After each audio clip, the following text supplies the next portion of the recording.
Coming your way this morning on Denver 7 News. It's one thing if somebody leaves because they don't like your service or whatever, but it's another thing if they're like, I love it, it's great, but I just can't afford it. Inflation, it's hitting more than just your bank account. How it could impact the future of businesses here in the metro as entrepreneurs work harder to get established. And there are signs the housing market may actually be cooling off. We're taking a closer look at which cities could have home values drop for the first time in more than a year. Food Network started picking up on this Instagram that I had created, and before I knew it, their talent scout had reached out to me, which at the time I thought was a scam, so I didn't respond. One woman in the metro has turned her pandemic hobby into profit, where you can get her tasty treats today. Good morning and welcome to Denver 7 News. I'm Jessica Crawford. And I'm Katie LaSalle. Thank you so much for joining us here today. We're cooling down with wet weather moving across Colorado this morning. Taking a live look outside over downtown. It's dry right now, but we do have the chance, about a 20% possibility of seeing a few rain showers roll over the metro area today. This morning, though, a live look from Westminster. We're under a partly to mostly cloudy sky. Take you further out to the west, though, a live look over Rocky Mountain National Park. Long's Peak is back there somewhere, but lost in the low-lying cloud coverage and that more widespread moisture. And you can see from our satellite and radar, snow is falling further off to the west. It'll be light in terms of accumulations above 10,000 feet. A rain-snow mix at many of the valley levels into our mountain towns. Right now, it's already 40 degrees over the airport, and winds are sustained from the east at 9 miles per hour. Gustiest conditions over northeastern Colorado will continue into the morning hours. Here's 10 o'clock. The snow will move into the mountains and become more widespread at times, and then this system will make its way down south, bringing the chance for a little light rain. Could see a rain-snow mix over the Palmer Divide, and then later on this evening will gradually clear out. Tomorrow it's going to be a pretty mild start to the week with highs returning to the 60s and then a stronger storm system on the way. Your full forecast still to come. We're following breaking news out of California this morning. At least 6 people are dead and 9 more are injured after a mass shooting took place in downtown Sacramento overnight. Police would not give any information besides the fact that there's going to be a lot of officers and investigators around that area for the time being. We're working to learn more information about what led up to this tragedy, and we will update you as soon as we can. Now to our local economy. Inflation continues to impact Colorado businesses. New data from the CU Lead School of Business shows nearly 93% of business owners surveyed say inflation issues are making a dent in their bottom line. And more than 55% of those who responded expect to increase wages in the coming year, which could drive up costs. It's a story all too familiar for one boxing gym here in the metro. Worth the Fight just opened their doors this year, and Denver 7's Christian Lopez joins us now. And Christian, this gym has already been hit with some challenges. Yeah, the prices have been a lot more expensive than what they expected, and they've also had trouble hiring people.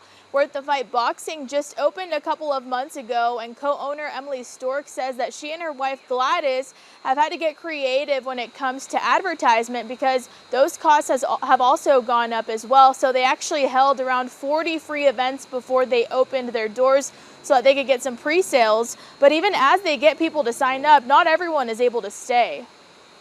I do hear from people a lot that signed up that they just can't, more than I expected, that they just can't make it work financially to pay, and it means we lose more people each month, which means we have to gain more people just to stay even. It's one thing if somebody leaves because they don't like your service or whatever, but it's another thing if they're like, I love it, it's great, but I just can't afford it. She does tell me that they've been finding ways to accommodate customers who have been struggling, and we will have their full story tonight at 5. Live in Denver this morning, I'm Christian Lopez, Denver 7. Christian, thank you. And while inflation is making everything more expensive, there are some good signs for job recovery here in the United States. 431,000 jobs were added in March, and unemployment is down to a pandemic-era low of 3.6%. The Bureau of Labor Statistics released its report on Friday, showing an average monthly gain of more than 500,000 jobs, making March the 15th straight month of strong job gains. And that's good news for millions of families who have a little more breathing room and the dignity that comes from earning a paycheck. And the number of people working remotely also declined. Colorado's unemployment improved to 4% back in February. That's ranking us 28th in the country. Well, as more people get back to work, that could also mean more commuting. And with the current gas prices, that might present some financial challenges. AAA reports the national average for a gallon of gas this morning is $4.19. Here in Colorado, it's barely dropped since last week, sitting at $3.97. The average was $3.99 before. This slight dip in prices here in Colorado could be a sign that President Biden's decision to release oil from our nation's petroleum reserve could be working. The latest prediction from the White House was an average drop of 10 to 35 cents per gallon. While these actions are not predicted to make a huge impact, they are historic. The release would amount to 180 million barrels of oil. Officials say the goal of this release is to address a lack of supply due to Russian oil coming off the market. There are concerns, though, that the amount of oil being released doesn't come close to filling the hole in the market that exists without consuming Russian oil. And critics say the first 2 times the president did dip into the national reserves in the last 6 months, it didn't do much to ease prices. Republicans instead saying that Biden should focus on boosting U.S. energy production. I think the administration's anti-fossil fuel views are sort of like a religion. Until that policy changes, we're going to have a problem. Experts say boosting our production, it's easier said than done. There are costs to open a well and even more to drill a new one. Energy companies are also dealing with supply chain problems and staffing shortages. Well, home prices were already up before inflation started to play a role. Homes haven't fallen in value anywhere in the country since January of last year. And that's according to CoreLogic, a large financial service company that tracks those prices. Bo Evans got a hold of the newest report, which does identify some markets where prices have leveled off and might fall in the next 12 months. If you're an American looking for a good deal on a new home, things aren't looking great.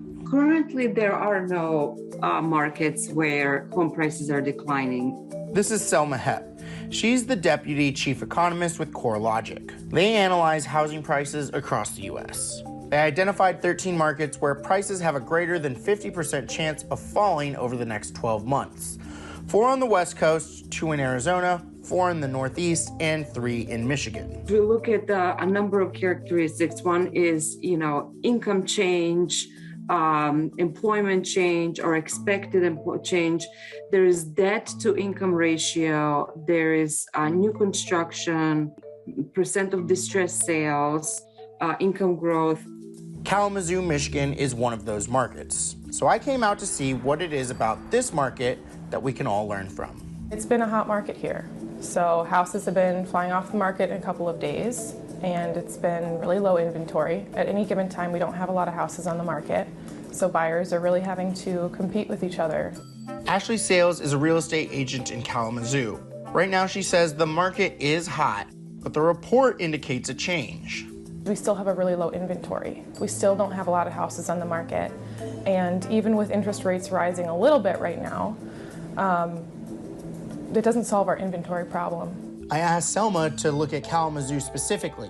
She identified numbers that any of us can watch for in our areas. It seems that income growth relative to other metro areas may be a little bit slower, a little bit higher unemployment rate. There's been a lot of home price growth recently, so it may be peaking and maybe a little bit more debt for existing residents.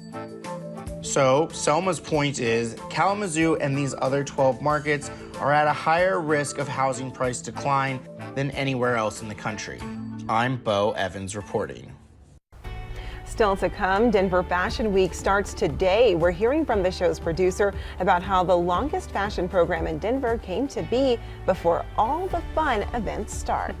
And one Westminster woman is taking her pandemic hobby to new heights and some new business ventures.